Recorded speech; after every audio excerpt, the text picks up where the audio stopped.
Tonight, Free Minds TV travels to Concord, New Hampshire to bring you testimony from the Senate hearings on HB 1623, decriminalizing small amounts of marijuana in the state of New Hampshire. Later, we're going to be getting into Downsizer Dispatch having to do with the use of ethanol before getting into some exclusive video from the recent Keene Freedom Fest held right here in Keene, New Hampshire. All that and a whole lot more when we come back on Free Minds TV.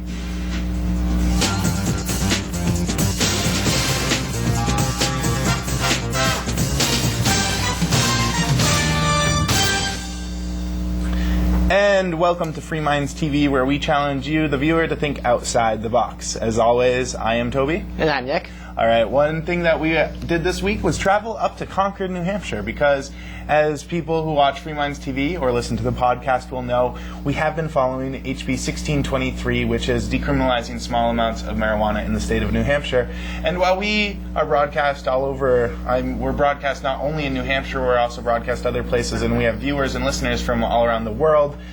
This is something that can go on in every state, and so we like to follow some of the state bills that are going on, one of them having to do with decriminalizing small amounts of marijuana. As we reported to you guys, it did pass the House. First time ever that such a bill's made it through, so that was a major step forward. So it passed the House by over 50 votes. It was a surprising victory in the House, and moved on to the Senate, where we've been told once again that we don't have any hope, just like we were in the House. But after we were up there and seen the amount of the public that turned out for this bill, I think there might be some hope. So let's take a look at the video and you guys can decide for yourself. We're here in Concord, New Hampshire, where the Senate subcommittee is going to be hearing testimony on HB 1623, reducing the penalties for small amounts of marijuana possession. Let's take a look and listen in to some of the testimony and support for this bill. It's a beautiful Tuesday afternoon, and a bunch of people are cooped up in a little room at the State House listening to a death penalty hearing right now. We're waiting to go in for the hearing on our bill, which is HB 1623, reducing marijuana penalties. And as soon as this death penalty hearing is done, we'll get to go in there on a beautiful afternoon and talk about marijuana policy with the Senate Judiciary Committee. Now, what's the public support been like this? I know that a bill like this has been tried in the past, but it didn't go through. One of the reasons we were told is because there's not much public support. We've got a ton of people standing behind you here that have all come out for this. What's the public support been this time around? It's been strong. It was strong at the beginning. It's been growing ever since as people found out about it. We got poll numbers recently that prove it, 53 to 34% margin. New Hampshire voters, even Republicans are dead split on this. Democrats hugely in favor.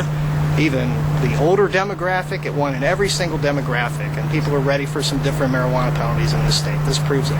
They said Maine didn't see a change in its use when it was decriminalized.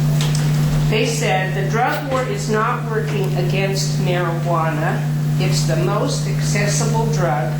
It's been around forever, and a lot of cops don't do anything about it. For the record, my name is Richard Van Wickler. I testify today as a lifelong citizen of New Hampshire and also as a member of law enforcement against prohibition.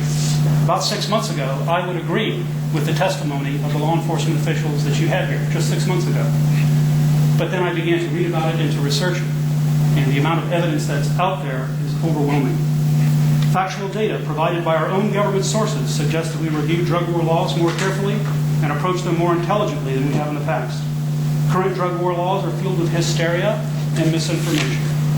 The result is a system that costs the taxpayers enormously, it yields nothing positive, it negatively impacts lives, and continues to demand more money and more resources, which are often allocated in response to unfounded paranoia about the drug war laws. I've had the opportunity to speak with several legislators and some senators on this issue since this measure passed the House. Everyone indicated to me after a brief conversation that they believe that the war on drugs and associated laws have failed and that they will continue to fail. The issue is that drug use, abuse, or addiction are not crimes. They're behaviors with exaggerated consequences that result in an explosion of prison building and lack of jail beds while we cut funding for rehabilitation and treatment at all levels for the public. The United States drug war and associated hysteria has cost too much money. It's destroyed too many lives and provides enormous profit and power to organized crime, and it will continue to do that with our support. Remember, I was thinking 1968, flower power, the t-shirts, the tie-dye, Lucy in the sky with diamonds, make love, not war. You can't overdose on marijuana. You don't get physiologically addicted to marijuana like heroin, cocaine, and crack, and all the other things. It's not going to happen. I'm not going to say this is a gateway drug will lead to this and lead to that. These people, I'm not worried about. They have life skills. They'll do fine. Yo, need a baggie? It's not an ounce, not a quarter an ounce. It's not a flask, it's not a joint. Need a bag? The bill is flawed. Any one of these folks in goodwill and good-hearted nature will share a joint. Because now they have their certain amount that they're allowed to have. Briefly. When we began this effort back in January, it started with a simple appeal to one of those bedrock principles of a government that we find in the New Hampshire Constitution. Part 1, Article 18 tells us that all penalties should be or shall be proportioned to the nature of the offense. And one fact that I find fascinating is that throughout this process, none of our opponents has seriously argued that the current penalty for marijuana possession is proportioned to the nature of the offense. President Nixon declared war on drugs, war on marijuana in particular. There were under 200,000 Americans incarcerated in our jails and prisons. Today the number is over 2.3 million. The New York Times recently reported a study by the Pew Research Center which found that 1 in 99 adult Americans is incarcerated today. This is a rate far, far higher than any other nation in the world. And I consider that a travesty in the country we still call the land of the free. I'm a medical student. I live in New Hampshire and I've been working towards a medical degree and a PhD in biochemistry as well. You don't see people come into the emergency room because they've smoked too much marijuana and suffered some toxicity from it. The Schaefer Commission's report alludes to the same notion of proportionality that is written to the New Hampshire Constitution. It reads, "The criminal law is too harsh a tool to apply to personal possession, even in the effort to discourage use. It implies an overwhelming indictment of the behavior we believe is not appropriate, not the actual potential harm of use of the drug. It's not a great enough justification. It's not great enough to justify intrusion by the criminal law into private behavior, a step which our society takes only with the greatest reluctance." How much longer we're going to give a free pass to prohibitionists who claim that marijuana drug reform sends a bad message to our children? I think we made a comprehensive argument for the bill. The three senators who were in attendance seemed interested, asked good questions.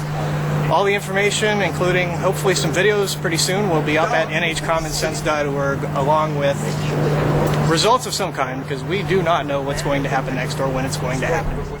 So if you guys want to get involved in and contact your senators about this bill, I would definitely urge you to. If you live in the state of New Hampshire, let them know how you feel, because it's the public support. If this passes, it'll pass through public support, because bills like this have tried and failed. One of the reasons was given, there was no public support. Now there is public support. As we reported on the podcast last week on Free Minds Radio, which we do an additional radio show as well as Free Minds TV, we reported some numbers from New Hampshire residents. Over 50% of them, 53 to 34, feel that we should go beyond what this bill does in decriminalizing and reducing the penalties for marijuana, because the penalties are pretty harsh right now. It's up to a year in jail and, what, a $2,000 fine, I believe? I believe so. And that's just ludicrous. I mean, are we here to say that all 97 million Americans would be good if they had a criminal record? All 97 million Americans who have admittedly tried marijuana, would they all be better with a criminal record? I'd have to say probably not. We will be following this and bringing you the latest as things come out. Eventually we'll be going before the Senate and a full vote on that, so contact your senators before that happens. Speaking of getting involved with things and trying to make a difference, what's going on the federal level? What can people do to help out this week's Downsizer Dispatch, Nick? Well, this week Downsize DC is reporting on trying to end the ethanol scam. And a lot of people might hear that and say, well, ethanol is it's a useful fuel to be trying to use. It's not. A study by Cornell and UC Berkeley found that ethanol consumes 29% more fuel than it creates. So you have a negative generation of energy. It takes more burning of fossil fuels to make ethanol than it saves. Burning ethanol in our cars does, therefore, emit less carbon dioxide, but actually making the ethanol takes quite a bit more. And there are other drawbacks to ethanol, too. A study in the journal Science showed that creating more agricultural land, which is what happens when ethanol, corn is being produced for ethanol production. It drives up the cost of food, and therefore it makes it more profitable to run a farm, grow more corn for food, and it actually releases more carbon dioxide to turn regular natural land into agricultural land. So right there you have even more carbon dioxide being generated by the process, and currently ethanol is more expensive. So there's a lot of points that make it not very practical, and one of the reasons, granted it's one of the smaller reasons, that fuel prices have been going up at the pump is because in 2006 Congress increased the amount of ethanol that had to be added to U.S. gasoline, and that drives the prices up. Not a whole lot. It's usually, most blends are about 10%, but it does drive it up somewhat because ethanol is more expensive, and it really doesn't make much sense to be using it. So go to downsizedc.org, sign up for their Downsizer Dispatch, and write your representatives. Let them know that there's no point in subsidizing a fuel that's worse than oil. I mean, in many ways, it takes hydrocarbons, oil, coal to make this product, and there's nothing to be gained by it. It only drives up food prices and actually does more harm than good. Yeah, and people who are living in other parts of the country and not other parts of the world are definitely seeing the effects of this as their food goes up too, because here food prices go up, it hurts us a little in the wallet, but not nearly as much as people who are living in third world countries or less developed countries that are really counting on these products for food, but here we are burning them up as gasoline. So I don't know, I'd have to agree that we need to stop this scare because it's just a feel-good campaign. We're not actually getting much done from it. All right, when we come back, we're going to be bringing you some video from Freedom Fest. We talked about it on the show. We were there last Saturday. There for the afternoon talking to people. We have some exclusive video to be bringing you. We're also going to be bringing you a story about a boy who tried to go off the Ashwelet River right here in Keene, New Hampshire in a kiddie pool. He may now be facing criminal charges. We'll be bringing you that story and much more when we come back.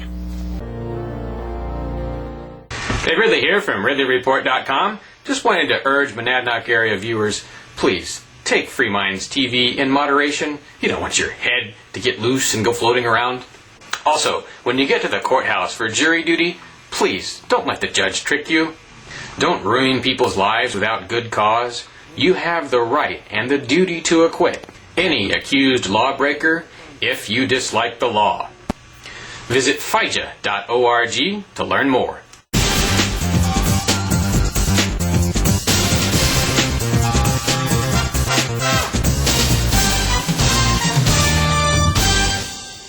And welcome back to Free Minds TV, where we challenge you, the viewer, to think outside the box. I am Toby. And I'm Nick. Okay, we talked about Freedom Fest a little bit on the show, trying to get people to come out and meet us, talk to other people who are having to do with the fight for freedom and liberty, trying to get less government, less of all this bureaucracy that's all around us. Well, we have some exclusive video we're going to be showing you, so let's go ahead and roll the clip. So a bunch of liberty-minded people are all here together, and we're socializing and enjoying each other's company, and also reaching out to the community. And it happens to be, apparently it's Earth Day being celebrated today here at the same location, which is nice. We didn't plan for this, but it's bringing a bunch of extra people over that might not normally have been here, and exposing them to the message of freedom, which is what we want. Can you tell me what's going on with that table over there? Oh yeah, this is important. This is probably one of the most important things today. Beyond the socializing, there's actually a competition going on over here. And you can see it's for real money. There are people playing with pennies, which technically is a violation of the New Hampshire laws, which none of us are supposed to abide by. But we wanted to play poker in public and find out, well, would the government do anything about it? Some people would call it civil disobedience, some people would call it living free, some people would call it doing the right thing. Certainly no one is being harmed, no one is being forced to play the game. Some people are going to lose some money today. And anytime you've got money that you could gain or lose, a game of chance, you've got gambling. And we've actually had a cop walking around. I don't know if you got footage of him, but the cop is walking around, and they know what we're doing out here. And so far we've been left alone. alone. So what's going on over here? Not too much, just handing out some magic books, collecting some donations, getting some petition signatures. What are the petition signatures for? This is a special college student petition basically backing HB 1623, which is the initiative going to the New Hampshire State Senate to decriminalize up to a quarter ounce of marijuana, which is an awesome thing because there are a lot of kids that, you know, they get caught with marijuana and they lose their entire federal funding. So not only is undergrad totally pretty much done with because they don't know how they're going to pay for it, they now can't go undergrads. And it's just a bad deal all around because we're like, hey, you're doing something I don't like. We should put you in jail. And that's Ian, you've been here asking people the question, should products and services be provided at the threat of violence? What kind of results have you gotten so far today? pretty positive. Most people have said no. 21 people responded with no, which is good. That's what we were hoping for. 4 people did say yes, which means they think that it's okay to threaten people with force if they don't want to buy your products or services. Seems like kind of the position of a psychotic to me. Refused. 3 people refused the question, and 4 people said they didn't know. They were a lot of people were somewhat confused by the question, but we explained to them that it's government that provides services at the threat of violence, and that if you don't pay taxes, there's a good chance men with guns are going to show up, and they're going to try to take you to jail, and if you don't want to go to jail, then they're going to hurt you. And I don't think that's okay, and thank goodness most people are with us on that. So would you call this event a success? I'd say so. Yeah, it was definitely a success in that we had so many great people show up, and as you can see, there's been a lot of socializing going on. I know you guys got footage earlier of gambling that was actually occurring with the cops standing right nearby. They didn't arrest anybody, so I would say that's a success. Apparently gambling's now legal again in New Hampshire. Awesome. Thanks so much.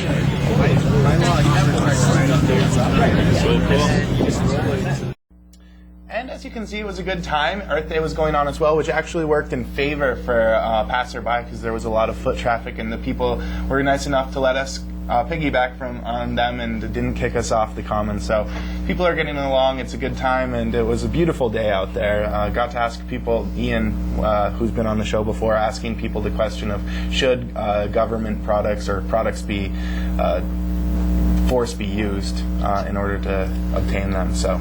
And most people said no. Yeah, which is surprising because most people actually don't really think that way. Well, I don't know if how much thought they put into the question or how well they actually understood how it would be applied.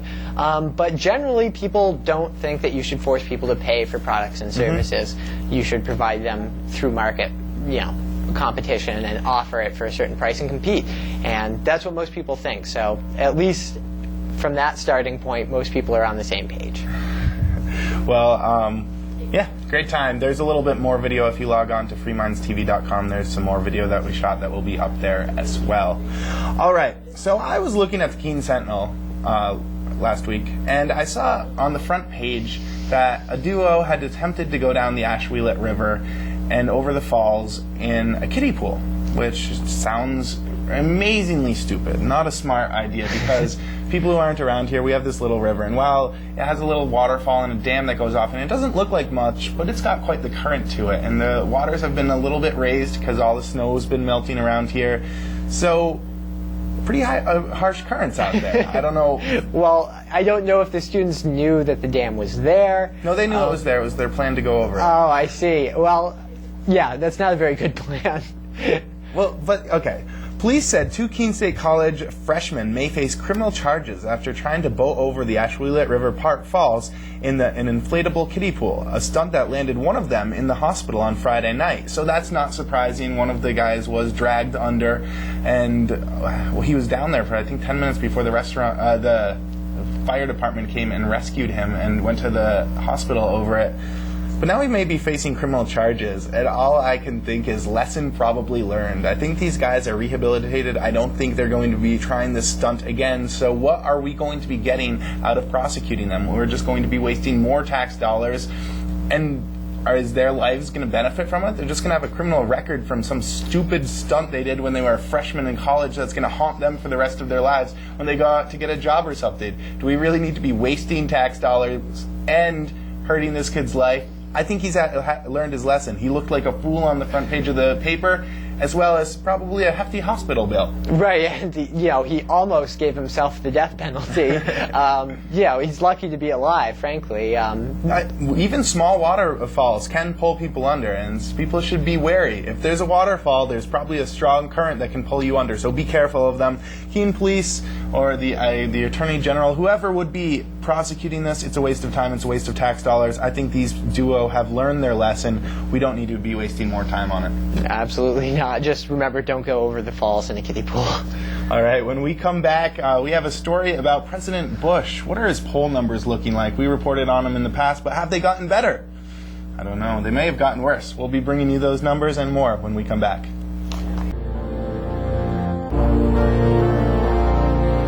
Log on to freemindstv.com for archives of the show, the Free Minds Radio podcasts, show content and the forum, ways to donate, the members section, contact info, and a whole lot more, all at freemindstv.com.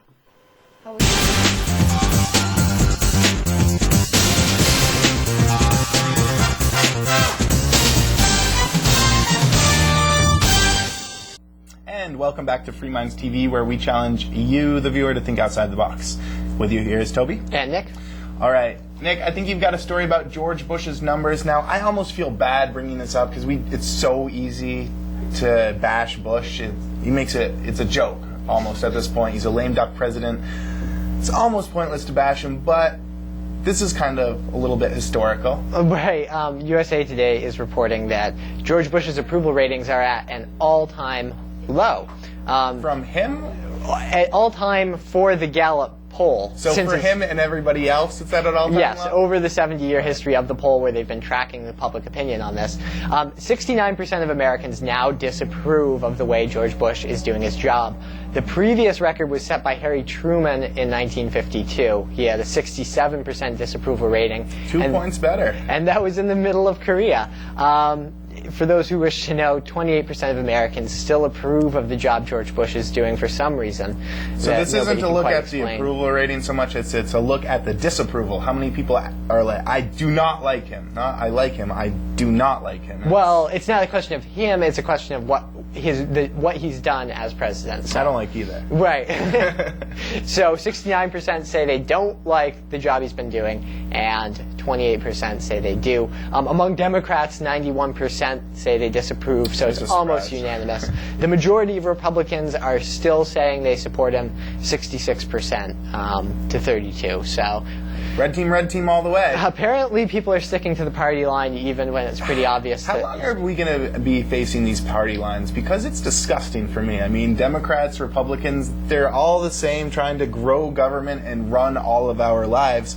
When are we going to get off this my team, your team, red team, blue team bullcrap?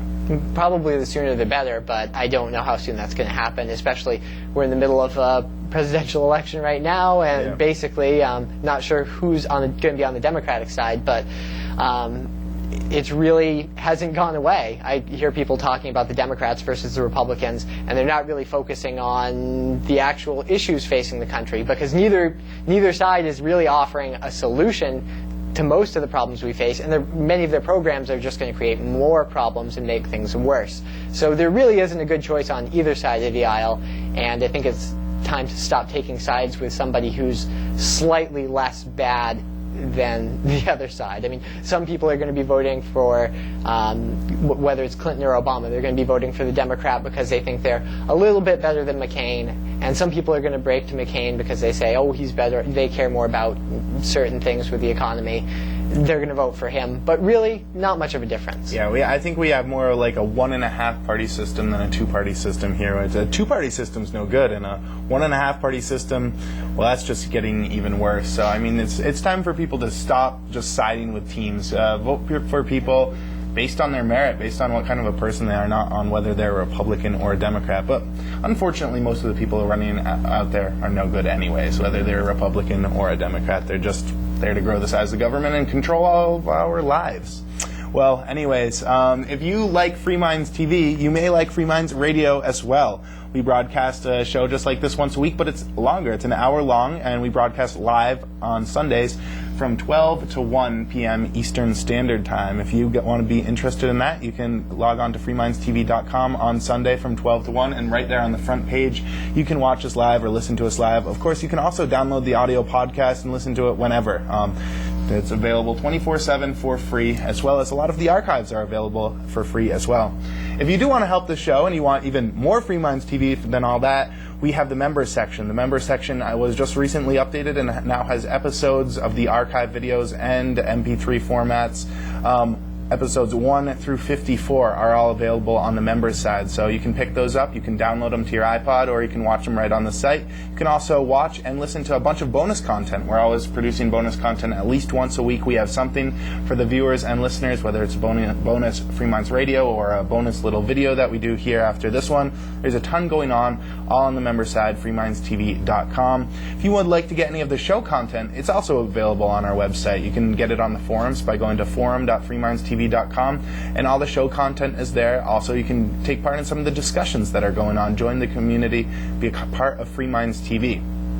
All right, well, there's a lot of people who watch us and don't really agree with everything they said, but we do want to hear from you guys as well. You can contact us by sending us an email, fmtv@freemindstv.com, or you can leave us a message on our talkback line, 206-350-0123, 206-350-0123. Leave us a message. Let us know what you think about the show, whether you agree with us, agree with us. We want to hear from you. It makes the show more interesting when we hear from viewers whether they're on our side or not. Wow, a lot of plugs here. Maybe I'll just get one last plug in here for Pork Fest. We talked about it a little bit, but it is coming up. June 14th, we want to be broadcasting live from Porcupine Freedom Festival. You can make that possible. Log on to freemindstv.com and give us a donation on our website if you enjoy the show.